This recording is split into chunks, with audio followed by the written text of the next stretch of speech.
break that checkpoint, and then they just roll ahead to 30 or 20 points, right? This one, not quite as easy. I think so. I would agree with you there. I think it's also, obviously we're still going to see a stingray. Oh, of course. Because we expect that. But it's one that's a little more wide, so it makes it a lot harder for the stingray to be able to kind of maneuver. I do want to talk about our second map because it just popped up. If that's correct, and we see Rainmaker on Moray Towers, you'll have the time of your life. Barry, I'm very excited. Now, what is your preferred... well, we'll get into that next match. Because we will. Right now, we are starting off on Sturgeon with a little bit of TC. No Ray coming out from Jimbo Never Dies, and no Ray coming out from Avylon either. Okay, see, this is where I was like, well, maybe we might not see a Ray. This is where the commentator curse occurs, of course. Of course. But we do see Slurp sticking with that Aerospray, using the PG version, which I really like. I do too. I am very happy to see that PG version. And he and I discussed it a little bit when we were talking about these Aerosprays, and I said, are you going to be running PG? He said, when I can. So. And Tower is definitely the mode for that he can. Yeah.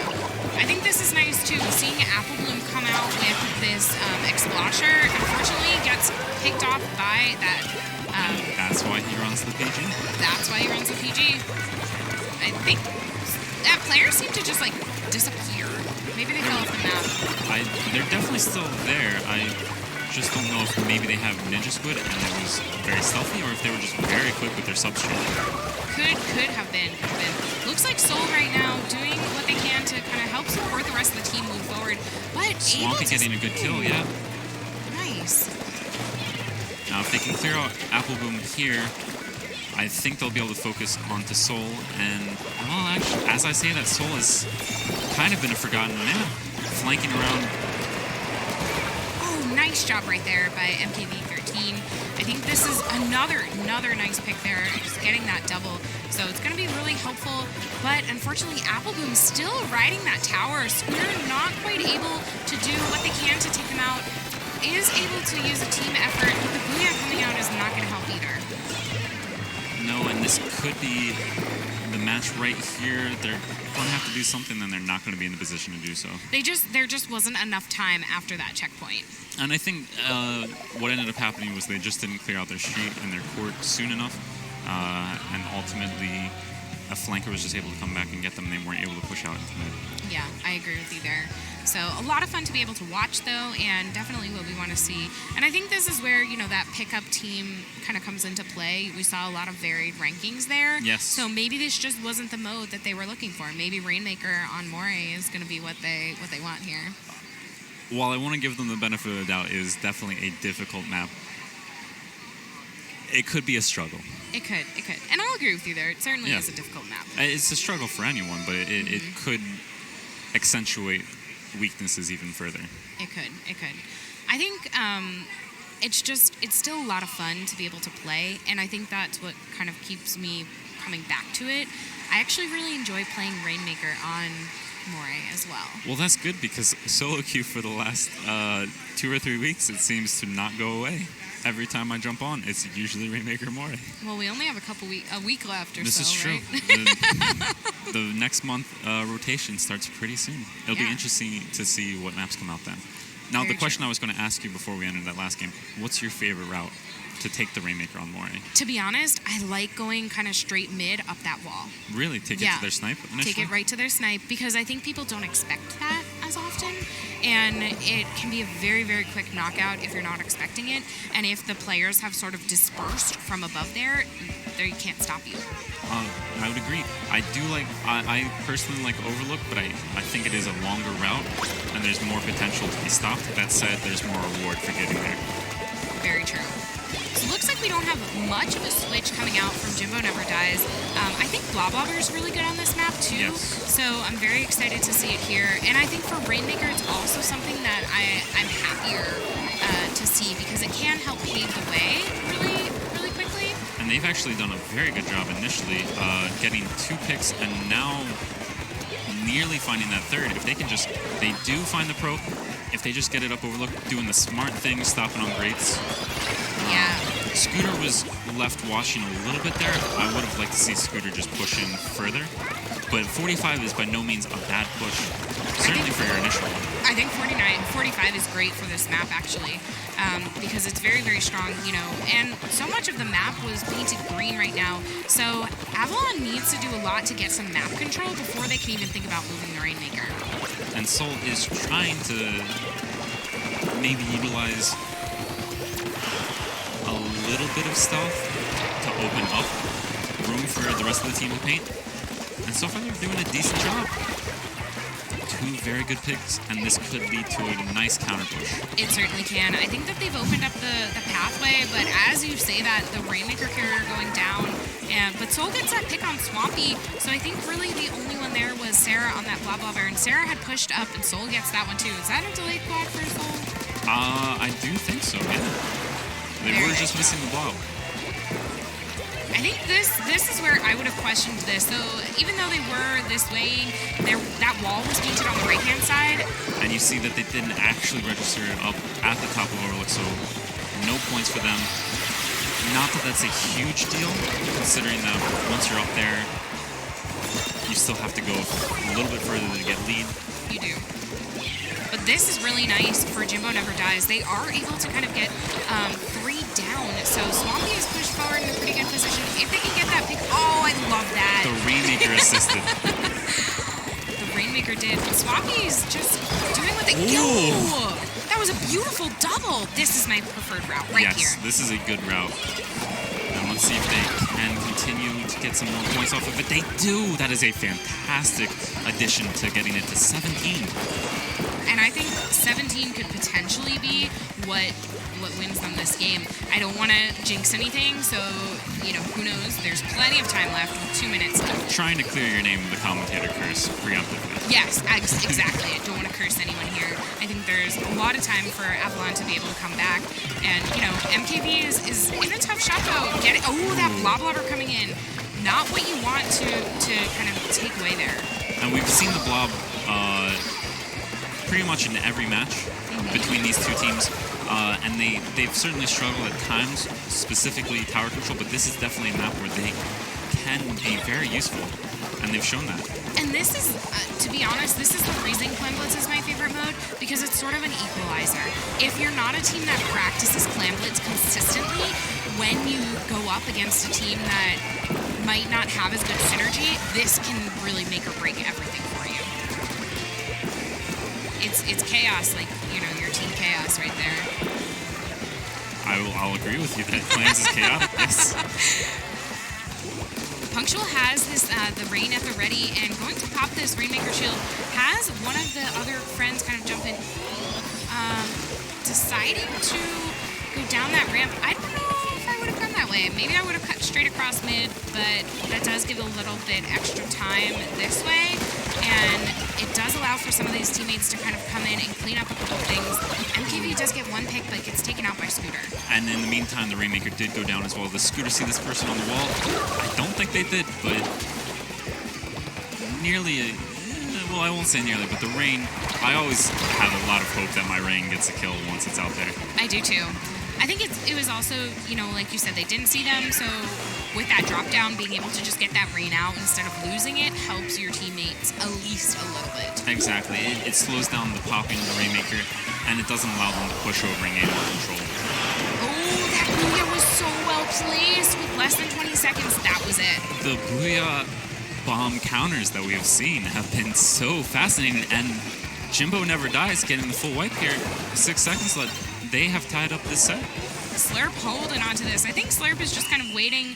That would have been kind of where I had gone too. I would have just held it there, but I think maybe just, you know, a little bit of adrenaline rushing in from realizing that they've won. Very nice. I'm really excited to see them get on a game on this map, and it's our first game 3. It is, and Swampy. Wow. Look at that. Look at that. What a Swampy. great decision to switch over from T-Tech using Kenza Pro, obviously very meta, but boy did he show how well it can work.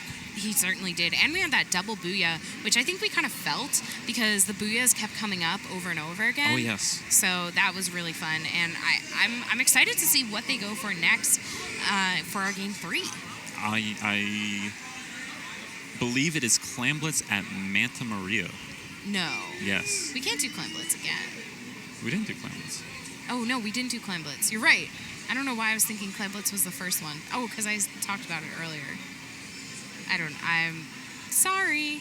It's nearing the end of our rotation.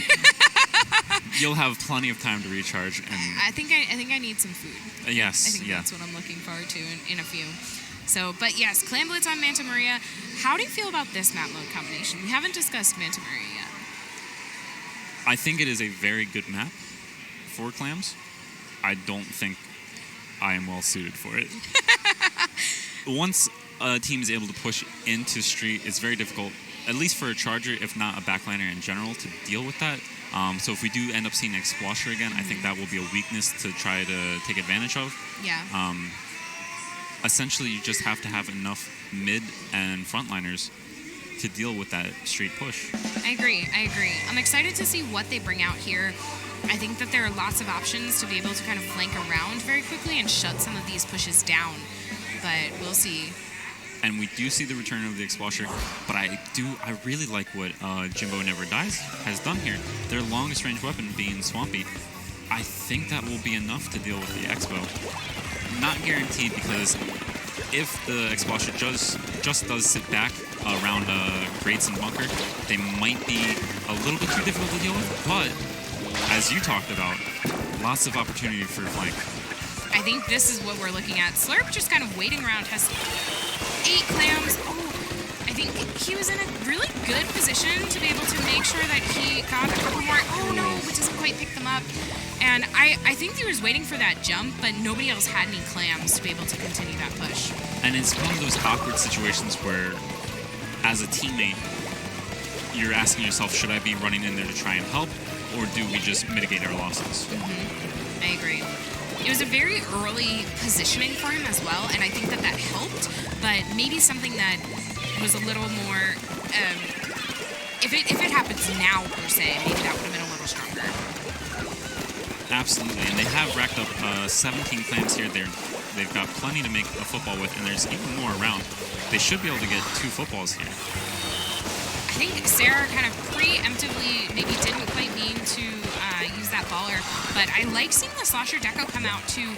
I think that having this double ball, the one from the Arrow Spray and the one from the Slosher Deco, is going to be really strong. Slurp just has to stay alive. Not quite able to do so. But does get the trade out. Swampy trying to get the safety as well. It's always a full clench trying to get away from an Expo. I think so. Deciding to pop this Booyah just to stay alive, which I think was the plan here, but, could have used it to the advantage to kind of push forward to that basket instead. And Slurp, I think, doing a very similar thing, popping baller more for preserving life than for starting to push. I agree. Soul coming out with some nice shots right there. Yeah, Soul has been kind of someone we've seen in the other games doing a really good job of cleaning things up and just making it very difficult for anyone from Jimbo Never Dies to kind of move out. And popping this inkjet as well, just applying as much pressure as possible. Very quietly just making things happen, kind of a low-key, I don't know what word I'm looking for right here, so we'll just ignore it. I think here is kind of where I'm questioning things. It seems like both teams are just taking their time, and they're a little apprehensive about making some of these pushes. And I do think there is that fear in clams. You don't want to be the first team to get wiped. Yeah. But if Jimbo Never Dies here can push in, those are good bubbles. I was going to say if they can push in here and get the kill on the Expo, they can be the first ones to score. And they are. And they will continue to be even without getting that kill. Really nice job. One more clam in there.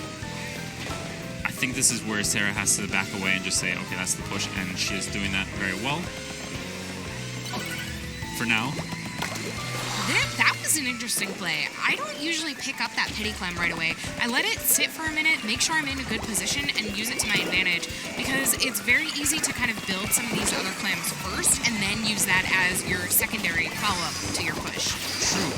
And it could be, my thinking behind that is just realizing that it's a difficult pity clam to get back to. You do have to backtrack pretty far. And a punctual Well, Appleboom's going to do the smart thing here and be able to... Nice. Yes. I was really happy to see that. I think we saw that Appleboom had those bubbles at the ready and we're trying to decide, do I pop the bubbles or throw the clam? And they made the right decision. Yeah. 39. Beautiful, beautiful push coming out of Avylon right now. You know, MKV just taking their time, trying to figure out where they want to go next and who they're going to target. Gets that beautiful pick on Slurp and that Aerospray. I think if anything, that would be the problem I have with Aerospray. It's not going to have enough range, and you know, you have the problem of being picked off from something like a Pro. You have to play it very cautiously and very intelligently. I think it requires a little bit more stealth than just, you know, you certainly can't swim straight at someone, otherwise you lose that one 99 out of 100 times. Yeah. Swampy getting called out here too. Soul just racking these up. They're trying to just wait to use this Inkjet for defending a push. I want Soul to pick up one last clam before they pop it, but oh, can they do it? They do. They have that power clam, and they're going to break the barrier. Yeah. Very nice. Very nice. And they just need one more, and that is it. Very good job there. And Avylon taking our first game 3. Nice job, Finally got Avylon. to see one. And it was a good one at that. It was a really good one. I think this is what I had mentioned it when we were on Moray earlier, but like the equalizer here, I think that both teams played really well. You know, we have strong kind of Ks coming out from both teams, lots of special usage happening. So that's been really fun, and I'm just really proud to be able to see that the teams did a great job, and I love this. The like fist bumps, congrats, you know, everybody being super excited to kind of have an opportunity to play with each other. It's a beautiful sight. It is. So I'm not quite sure what we're going to be seeing next. I believe... Yeah, I think you got one more match, and it's going to be Voodoo versus the winner of what we just watched, which was Avylon. That makes sense, and that'll be another rematch. And then, and then I think we're moving on to Pool D after that. Awesome. I'm opening up. I wanted to see the bracket here. So, yeah, So Long Island gang going through we saw the winners. Yeah, final. we saw Long Island gang would be going on to top 4. Yes.